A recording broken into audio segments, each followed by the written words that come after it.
Welcome to the World News at 12 on Voice of the People 90.3 FM. I am Solomon of First, our top stories. Peter Obi holds closed-door meeting with Goodluck Jonathan. INEC clears ADA, ATP and 12 others for party registration next stage. Battle to remove David Mark and Aregbesola continues Monday in ADC leadership tussle. Nupeng and Dangote clash as tanker drivers deal collapses. Air Force faults NSIB drug and alcohol claims insist on safety record. On international news, Bolsonaro sentenced to 27 years in prison for plotting Brazil coup. And in sports, Bilbao re-signed defender Laporte after FIFA approval. Those are our top stories. Details coming up in just a moment.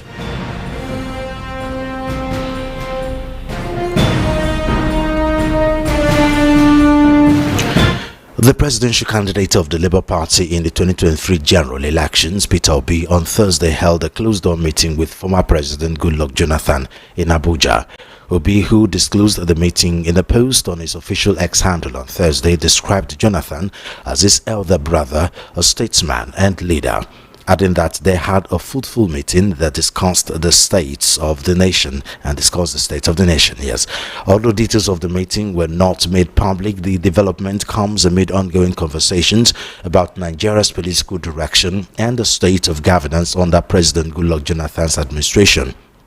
Jonathan, who led Nigeria between 2010 and 2015, had in recent years positioned himself as a mediator in national and continental issues, particularly in conflict resolution and democratic strengthening efforts across Africa. Obi, on his part, has continued to engage stakeholders following his strong showing in the 2023 elections, where he came third behind Tinubu of the All Progressives Congress and Atiku Abubakar of the People's Democratic Party. The meeting is the latest in Obi's series of consultations with key political figures as discussions around Nigeria's future political realignments intensify. Thursday's meeting is the latest in Obi's string of high-level engagement, signaling what observers describe and believe could be the early stirrings of a new political coalition. Speculations became rife of Jonathan's possible return after the People's Democratic Party zoned its 2027 presidential ticket to the south. There have also been reports that the PDP had been wooing Obi to return to the party, as he is seen as major force capable of challenging President Bola Tinubu in 2027.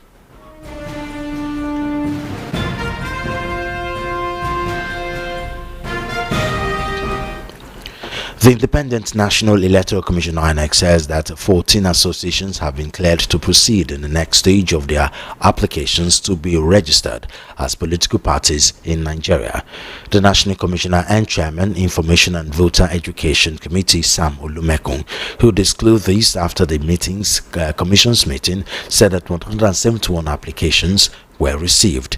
He explained that each request was assessed on the basis of its prima facie compliance with the provisions of Section 222 of the Constitution of the Federal Republic of Nigeria, 1999, as amended, Section 79, 1, 2 and 4 of the Electoral Act 2022, and Clause 2, 1 and 2 of the Commission's regulations and guidelines for political parties 2022, in addition to reviewing our perpetrators for forthcoming off-cycle governorship elections and the end of tenure era council election in the Federal Capital Territory FCT. The meeting also considered the report of its committee on the review of letters of intent from associations seeking registration as political parties. Out of the total number of applications reviewed and received, 14 associations have met the requirements to proceed to the next stage, while 157 have not. Meanwhile, INEC has invited the interim chairman and secretaries of the pre-qualified associations to a briefing on Wednesday, September 17, 2025 at 11 a.m. at its headquarters in Abuja. He said that in addition to uploading the required information to the portal, it would physically verify all claims by each association in line with our regulations and guidelines. INEC said that the final determination of the registrability of the associations as political parties will be made after the physical verification of their claims to determine compliance with the legal framework.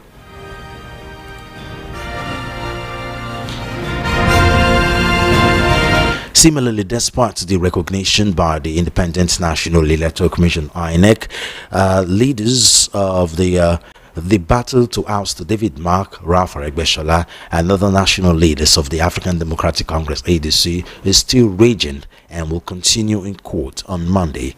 A federal high court sitting in Abuja has ordered the Senate Mark-led interim leadership of the party to appear before it on September 15 to show cause why INEC should not be barred from recognizing it. While the party's 2023 presidential candidate Dumebi Kachiku held the court order asking the Mark-led team to appear on Monday, the ADC picked holes in reports that the court had ordered the removal of the former Senate president as its leader. The INEC had on Wednesday recognized Mark and Aregbesola and others as leaders of the party after weeks of delay because it did not have specimen of their signature. In June, Mark was appointed interim chairman and Aregbesola interim national secretary after the exit of founding chairman Ralph Okenwosu as part of a wider realignment within the ADC aimed at forming a strong coalition to challenge the ruling All Progressives Congress (APC) and President Bola Tinubu in 2027. The coalition has the support of opposition leaders, including former Vice President Atiku Abubakar and Labour parties Peter Obi. Others include former Rivers State Governor and Transportation Minister Rotimi Amici, former Kaduna State Governor Nasiru El-Rufai, and former Sokoto State Governor Aminu Tambuwal, and other influential politicians.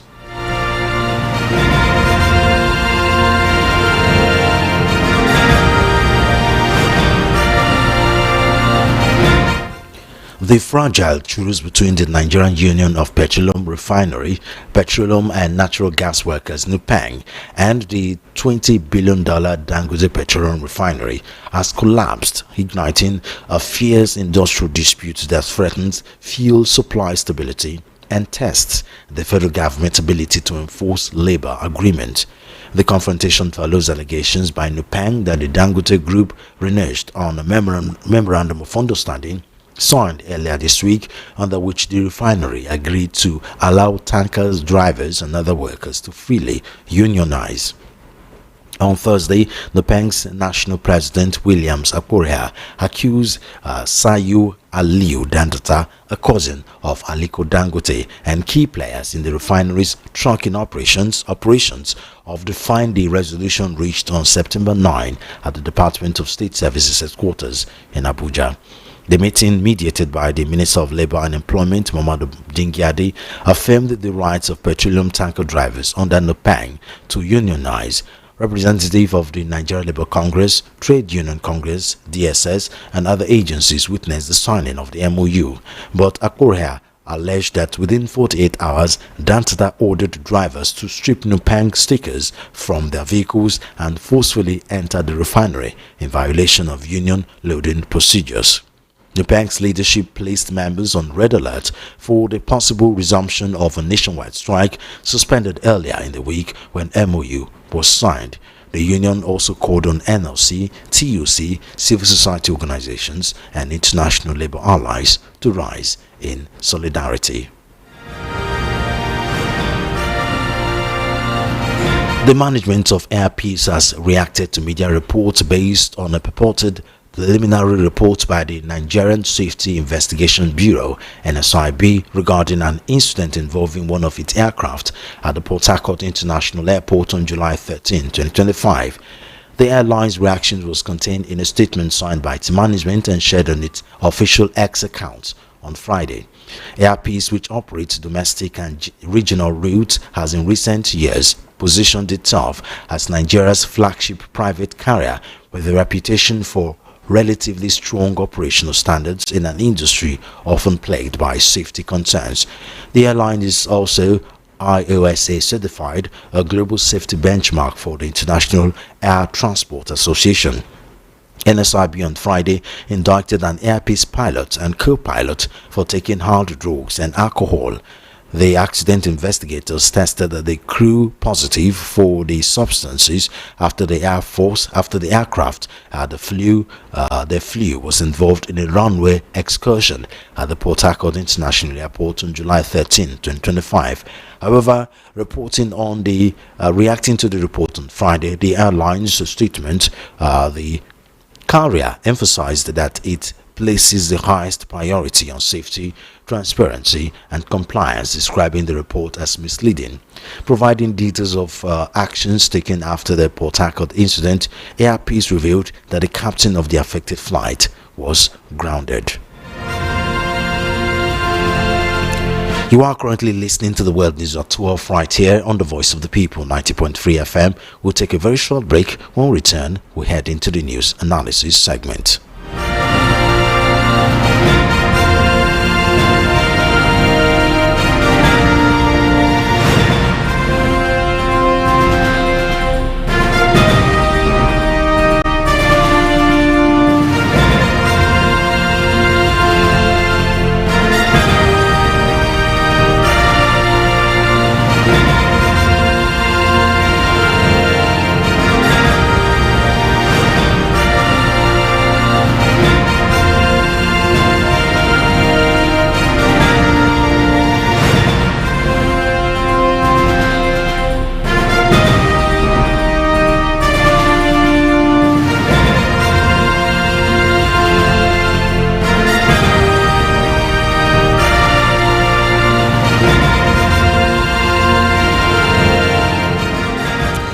If you're just tuning in, this is the World News at 12 on Voice of the People 90.3 FM. Joining me to help analyze the news report is Tunde Kolawole.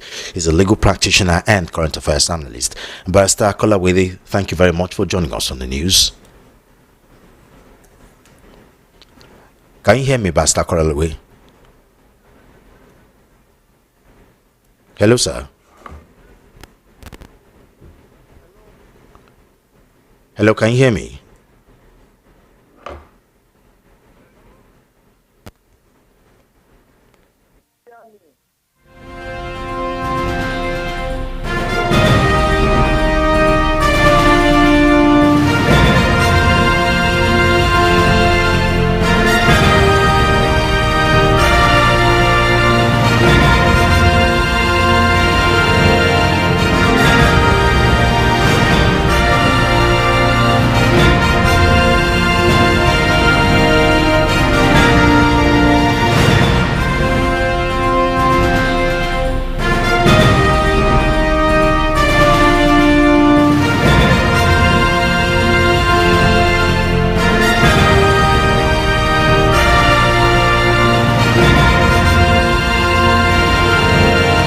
Let's see if we can re-establish connection with Barrister Kolawole. Hello, sir. Can you hear me, sir?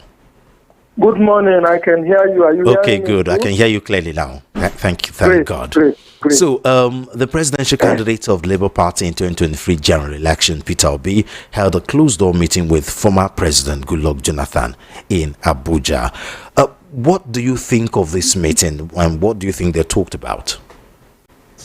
Well, that is a very, very interesting one, in the sense that when two politicians meet, and when two people who may be having ambitions towards the same goals are holding meetings, you begin to wonder what will be the subject of their discussion. The rumor mills are filled up with insinuations that Dr. Goodluck Jonathan might be contesting the 2027 presidential election. And I think one of his cousins has even come out openly, issued a release. Is it a Twitter posting saying that Dr. Goodluck Jonathan is not banned or is not barred from contesting the 2007 election because he had sworn to oath of office for presidency about 2 times, and that he should not be ruled out. He himself has kept the Nigerian people guessing as regards the direction in which he wants to go.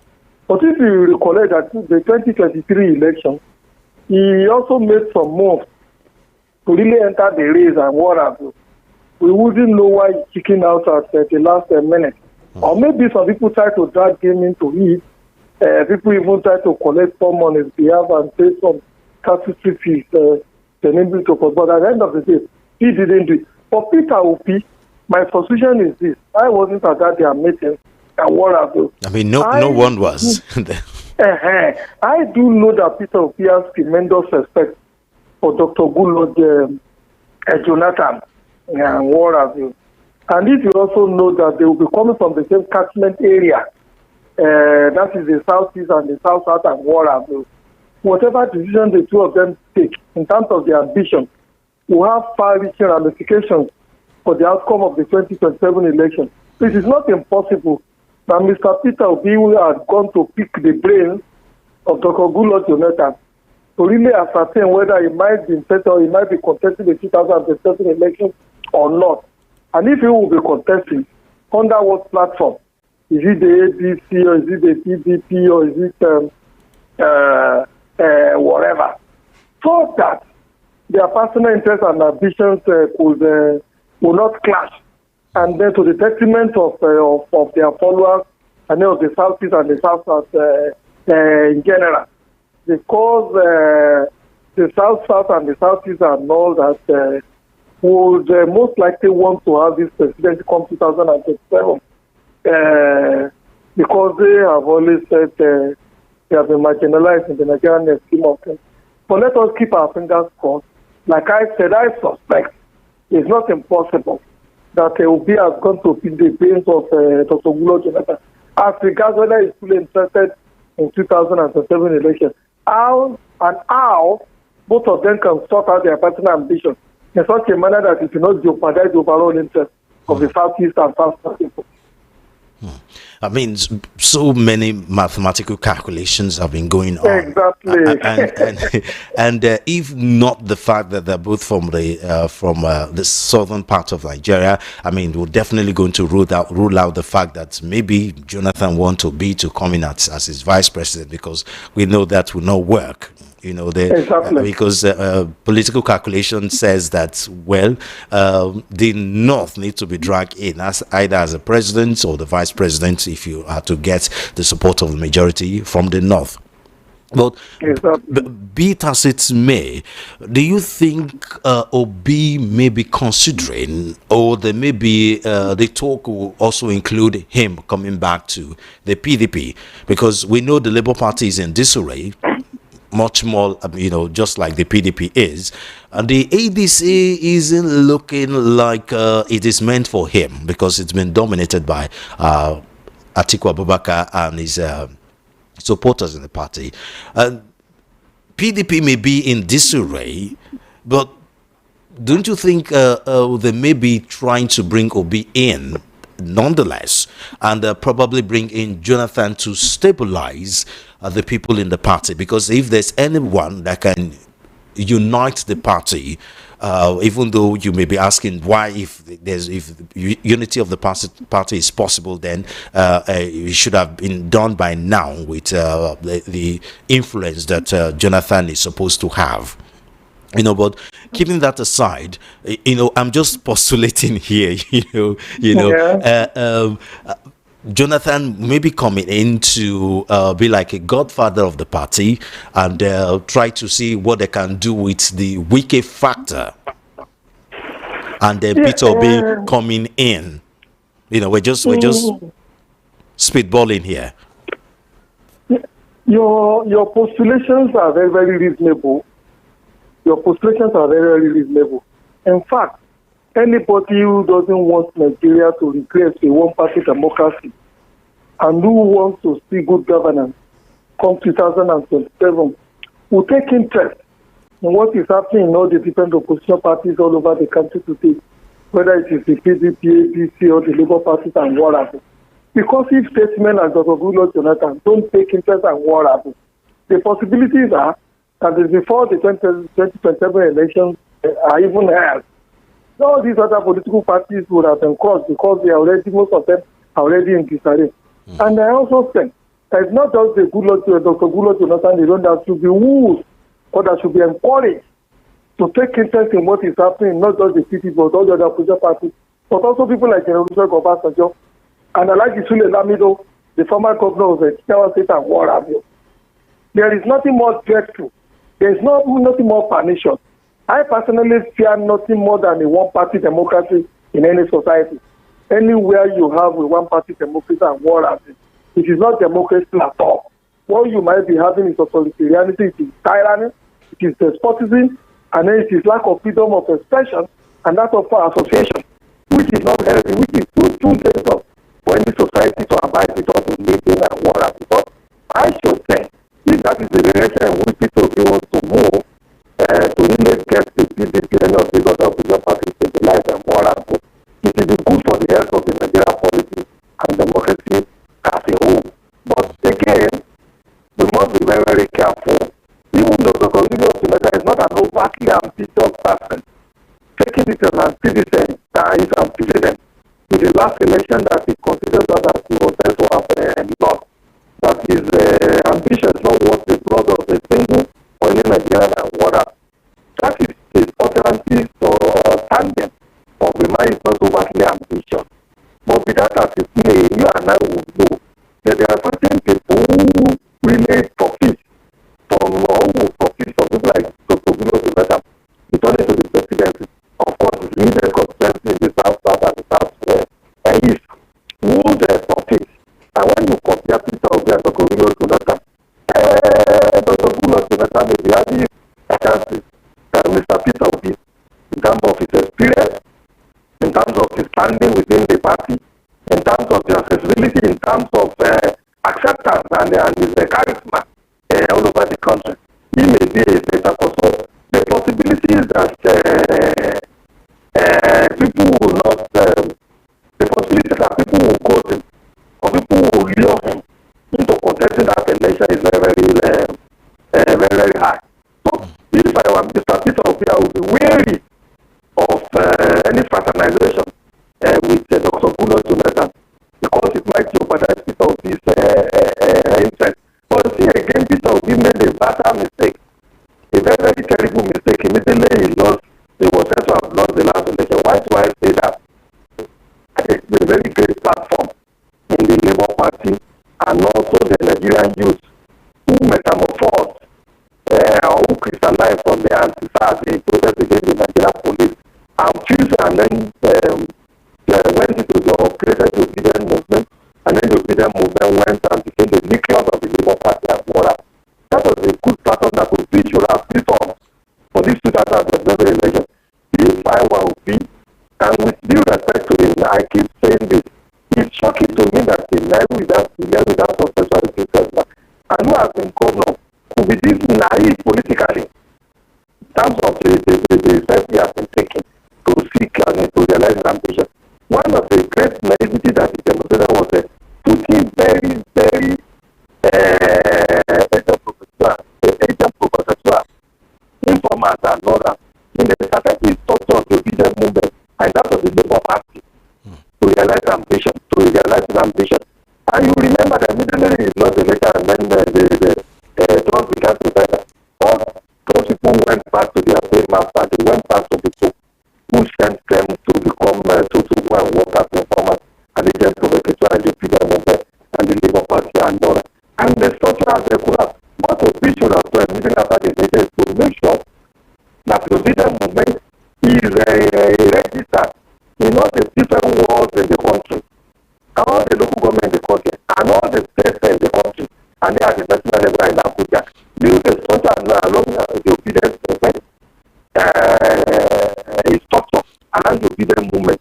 Some may disagree. Some may disagree with you. The obedient movement will have registered no political party. Okay. And this becomes the platform on which he would have been seeking to contest the 2027 election. If he has done that, the challenge the Labour will not have too much affected him. The challenges that is facing the APC today will not have adversely affected him. And of course, too, he will not start going cap in hand to people like Dr. Goodluck and all that to begin to pick their priorities direction which they want to go. So some may say the obedient movement is going stronger, despite the fact of it looks like he's adrift in terms of a platform, a political party.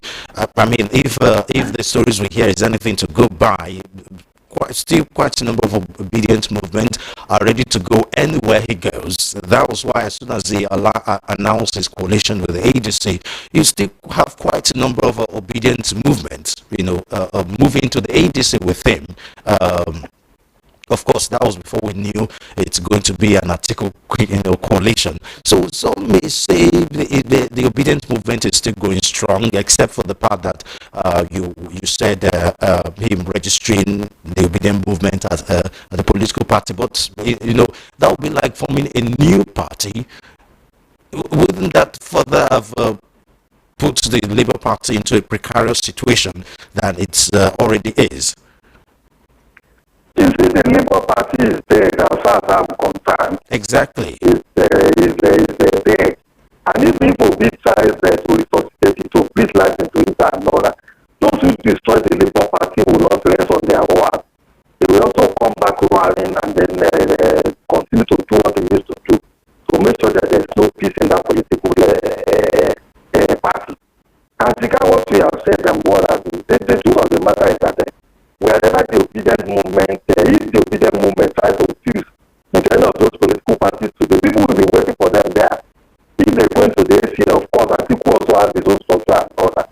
They will go into confrontation and then head-on collision with Atiku's structure in the So you think a total new formulating a new political party would have been the answer?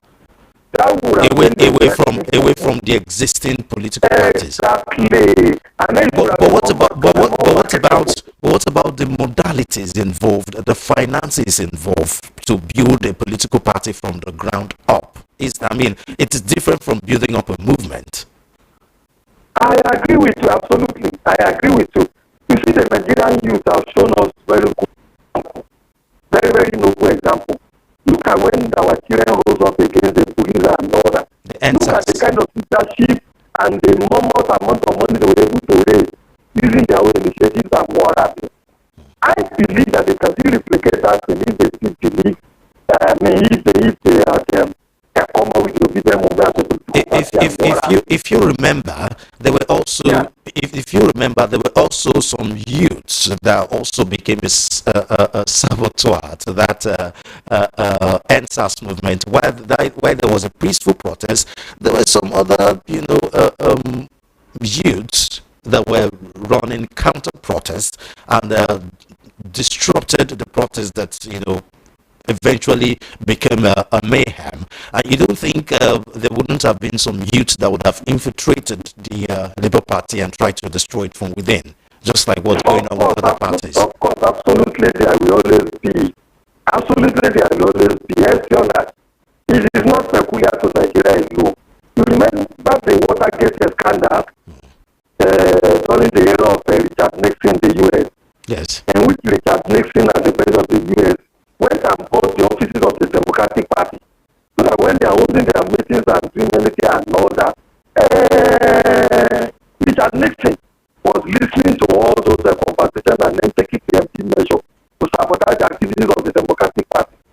I think it was the Washington Post or was it the Newsweek and all that. One of the media houses in the U.S. that stumbled on that fact and then breathed open. And when it became open and all that, it became a very, very big issue, which forced Richard Nixon, which made the American people to compare Richard Nixon to resign as the president. What I'm trying to start off is that anytime you are trying to form a strong political party in opposition to the established order, there will always be challenges. That is why vigilance, they say, is the price for freedom and water. So, of course, they will always have a challenge. Of course, people will always want to fixate them. Of course, people want to sabotage whatever the freedom movement and the support that want to do and all that. But if you have a very tight structure with a very loyal people, with responsible people, with people who believe once they beat their movement and then whatever party they form, like the direction with the want to go, they might be able to weather that kind of storm. It is naive for us to think that the opponents will let them be, will not do anything to sabotage the activities and another. Even the APC, which is in power today, are you sure that the other parties are also not? They are sabotaging them. They push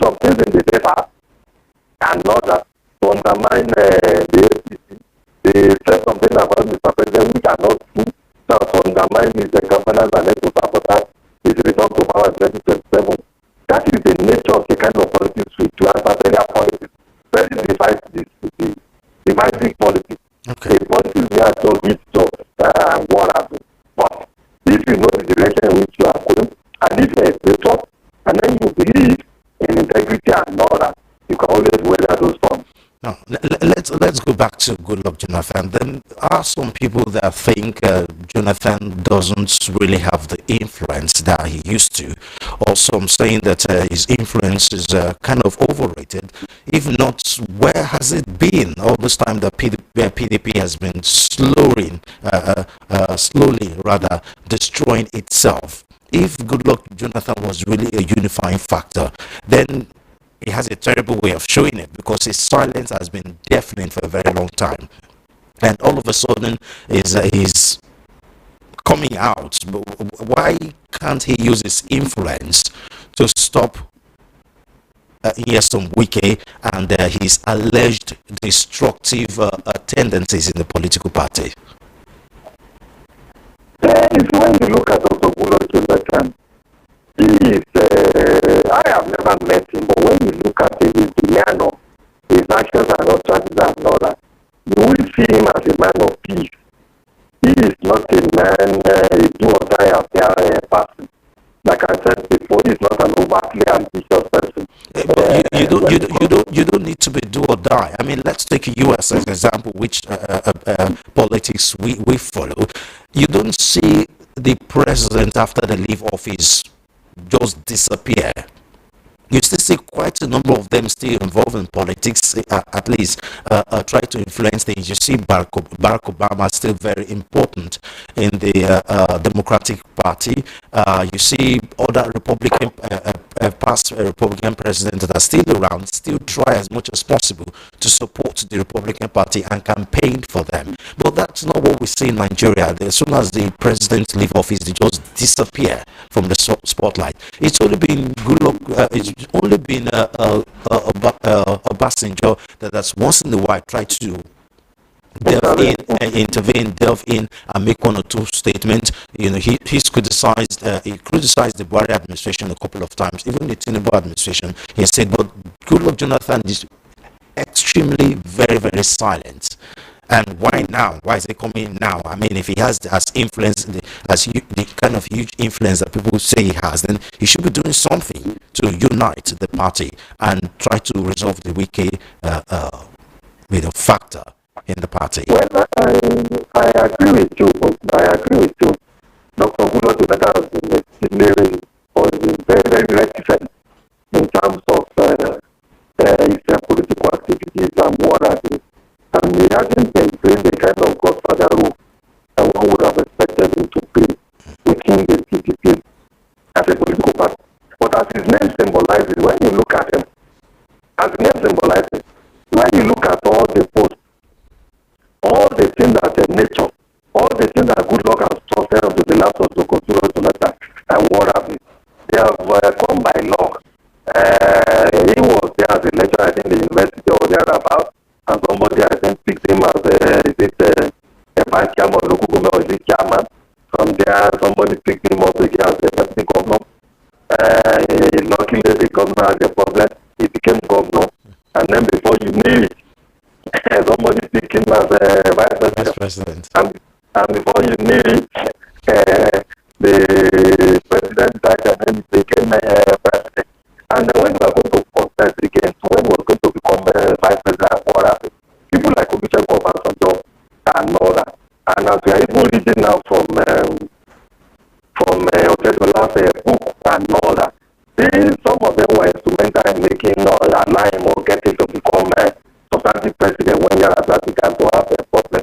He actually pushes his ambition overtly, like most of these other people do. Then one thing is too clear. People differ and all that. And then the state of our development is also one thing. Not too long ago, the man came out to make some more chances, which if you read in between the lines and all that, you will know or you will want to sympathize why he kept quiet all the time. He said immediately he left office, President Buhari was persecuting him. All his supporters and all that were being arrested and then prosecuted and all that. He cited the example of his former Attorney General and all that, and some of his domestic staff and all that. That is the nature of our device. People want to know more there, and then you don't lie to and people see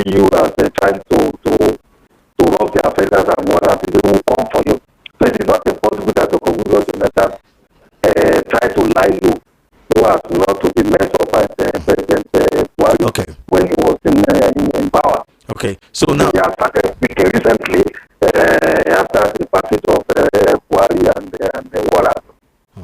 Okay, because of time, let's go to the next topic where we're still All right. on politics. Where, despite the recognition by INEC, the battle to oust David Mark and Ralph Aregbesola and other national leaders of the African Democratic Congress is still raging and will continue in court on Monday. Now, we already talked about how ADC is already having its issues. Looks like it. The way it is now, it's slowly becoming a Labour Party and PDP all over again. Just like we said earlier on, once you step in there and then you are waxing strong, and then the other parties begin to see you as a threat, they will come for you. They will use all manners of people. They will throw all sorts of things at you to make sure or to derail your activities and war at it. So some of the challenges that the SDC is seeing today and war at you may not be unconnected with the attempt to make sure that that party does not crystallize in the very viable alternative to the ruling APC political party. But one thing is certain that people like David Mark is a very experienced man in so many respects. I think he's an army general, a man who weathers the politics. And you know, I don't know whether you know that there's a lot of politics in the Nigerian army and some of the security forces. Oh, yes. If you could overcome the politics of the Nigerian army and also the level he rose to and all that, then people should not overrate him. And then look at the level he got to as a politician, a Senate president, I think for 2001. And then his constituency, he was elected separately. I think one of his students, too, maybe a daughter of him, also won the election that got Warren. So he is an experienced person who should be able to handle and take care of some of these challenges. With Wike, the inability for Goodluck Jonathan and also people like David Mark and some of these other people to be able to tackle Wike, the answer is very straightforward. It may be the voice of Wike that we are seeing or that we are hearing, but the power behind Wike, do people ever bother to look at the power behind the Wike? Wike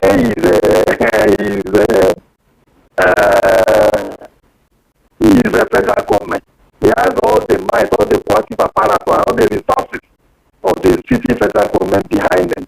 So that when you want to take on the Wike and all that, and you've got to be armed to arm yourself with a very long storm. But if you don't do that. But do you see? But do you think rather there's a fault in how Atiku, Peter Obi, and this other new coalition members entered the ADC? Probably there were no proper consultation. I mean, we have an aggrieved former presidential candidate to maybe Kachuku.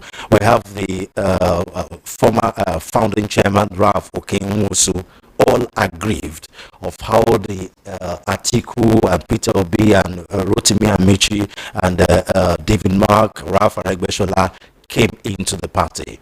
Probably there were no proper handover. There was no proper talks, behind the scene. Probably they went through the back door, as been alleged by maybe Kachuku. Which is what's causing problem. The APC has been there now for how many years? I think that party is almost as old. Yeah, it's an old party. They've been there for a long time.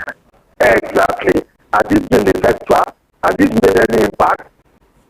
The answer is no. But the people behind the party or the people who register still kept on holding on to it because they are using it as a bargaining chip. People register political parties today in this country as mere businesses with which they bargain for one thing or the other for as a symbol.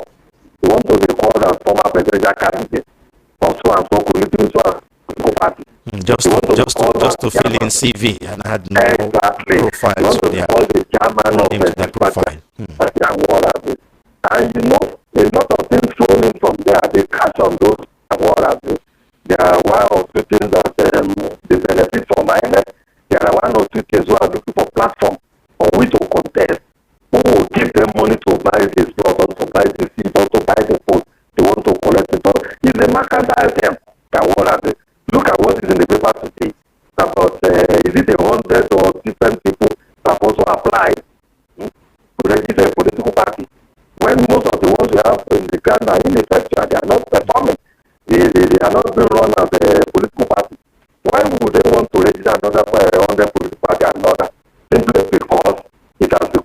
real business.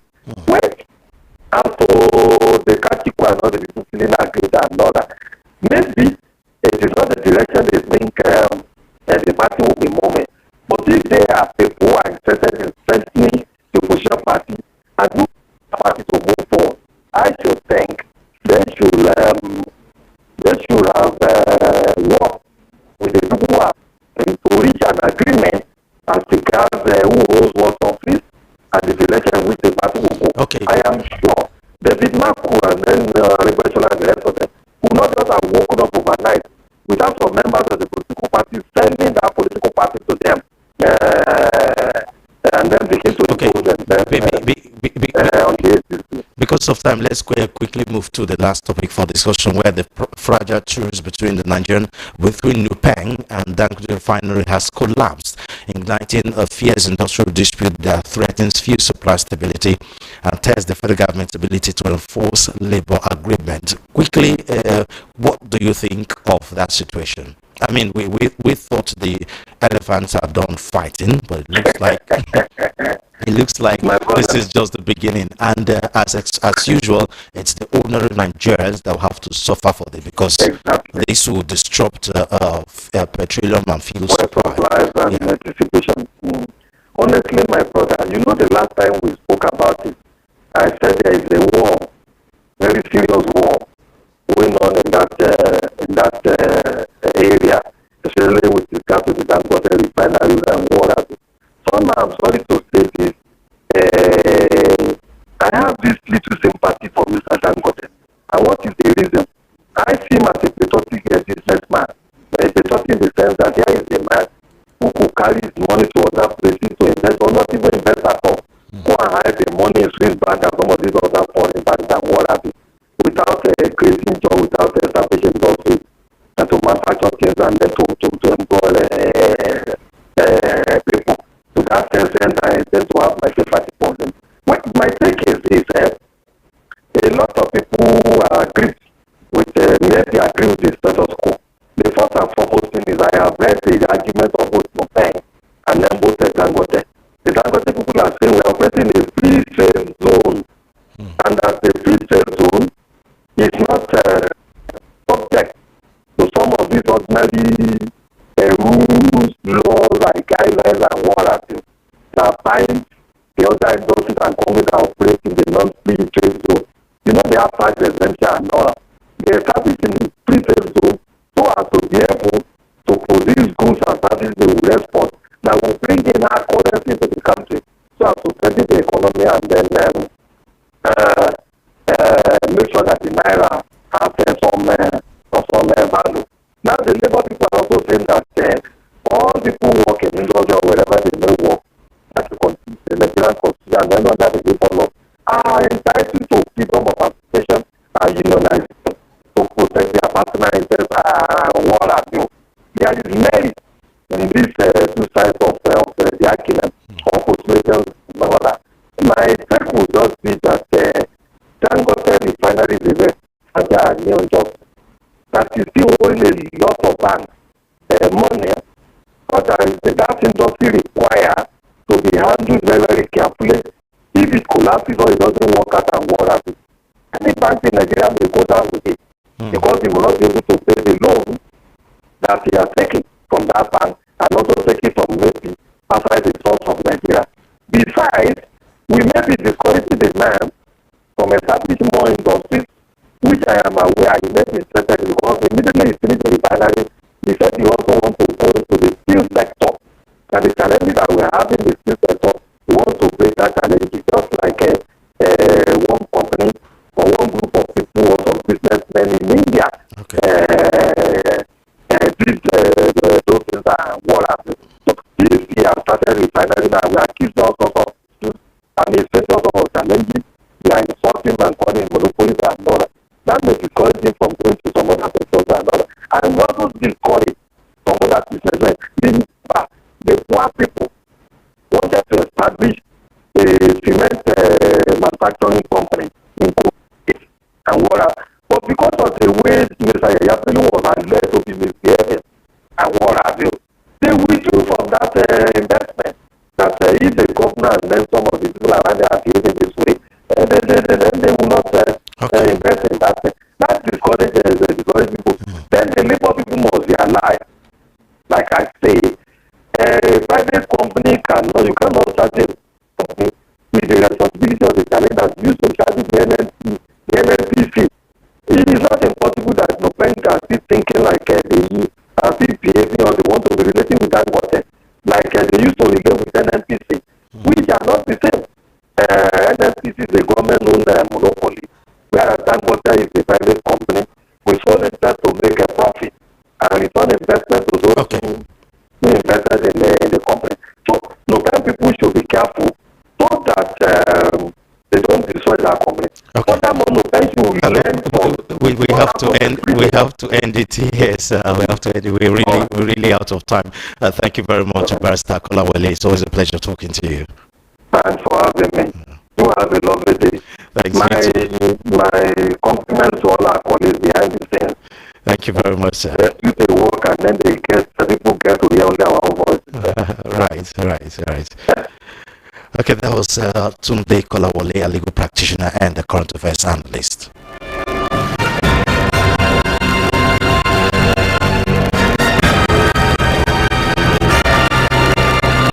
And for a quick look at what's happening outside Nigeria, the former president of Brazil, Jair Bolsonaro, has been sentenced to 27 years and 3 months in prison after being found guilty of plotting a military coup.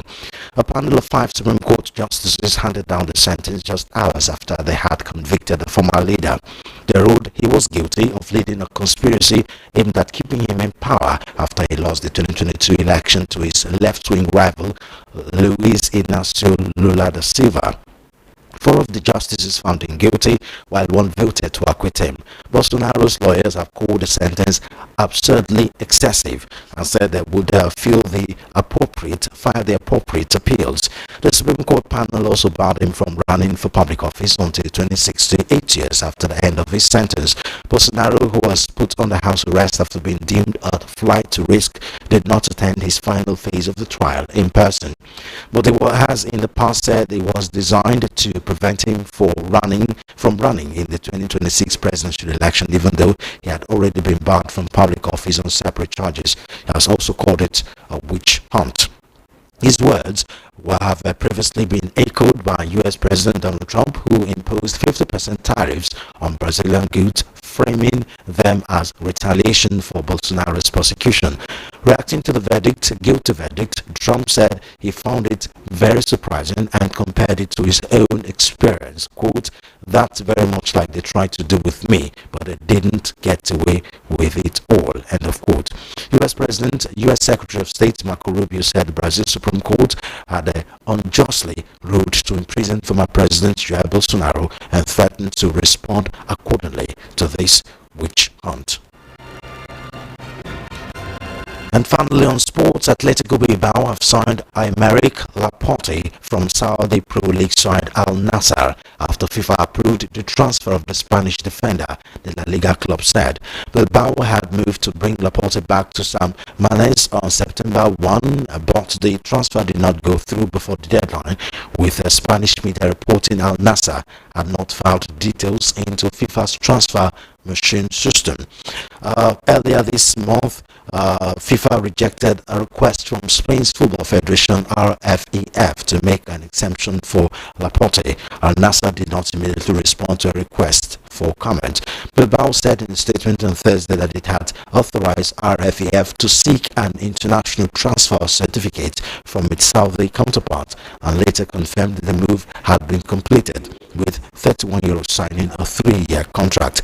Laporte clocked up 222 appearances for the Basque club before joining Manchester City in 2018, winning 5 Premier League titles, 2 FA Cups, 3 League Cups and Champions League before moving to Al Nassr in 2023.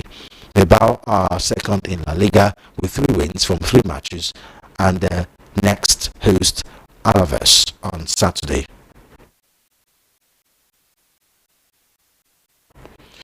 And just before we go, here again are our top stories.